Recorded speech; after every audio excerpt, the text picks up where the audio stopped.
एक समय की बात है, राक्षस तारकासुर के 3 पुत्र थे, तारकाक्ष, कमलाक्ष और विद्युन्माली। तीनों ही बड़े पराक्रमी व मायावी और वीर थे। एक दिन भगवान शिवजी के बड़े पुत्र कार्तिकेय जी ने तारकासुर का वध करके तीनों लोकों को मुक्त कराया। अपने पिता के कातिल से बदला लेने के लिए तारकासुर राक्षस के तीनों पुत्रों ने ब्रह्मा जी की घोर तपस्या की। उनकी इस तपस्या से प्रसन्न होकर ब्रह्मा जी बोले, मांगो दैत्यराज पुत्रों, क्या मांगते हो? तारकासुर के पुत्रों ने अमर होने का वरदान मांगा और कहा कि हमें इस संसार में कोई नहीं हरा सके। किंतु ब्रह्मा जी ने कहा कि तुम तीनों इस वरदान के अलावा कोई दूसरा वरदान मांगो।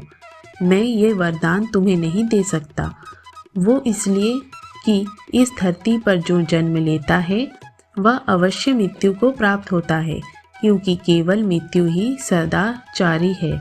जिसके बाद राक्षस के तीनों पुत्रों ने कहा कि हे ब्रह्मदेव, यदि आप हमें अमर होने का वरदान नहीं दे सकते तो ठीक है, आप हम तीनों के लिए 3 नगर बनवाइए और जो हमारा वध करना चाहता है उसके हम 1000 वर्ष बाद मिले, उससे पहले नहीं।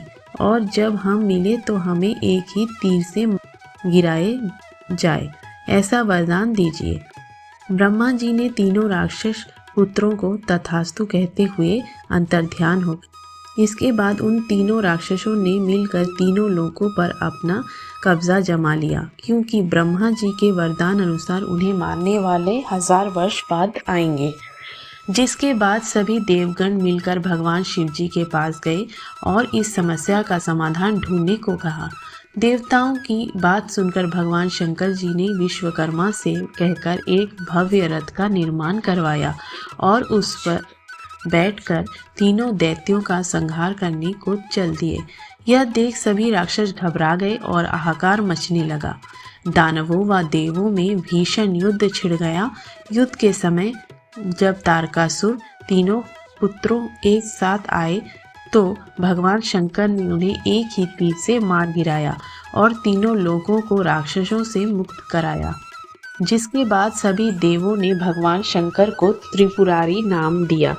इसी विजय की खुशी में सभी देवता मिलकर कार्तिक पूर्णिमा के दिन धरती पर आए और काशी में देव दीपावली मनाई। तभी से लेकर आज तक प्रतिवर्ष कार्तिक पूर्णिमा के दिन देव दीपावली बड़ी धूमधाम से मनाई जाती है।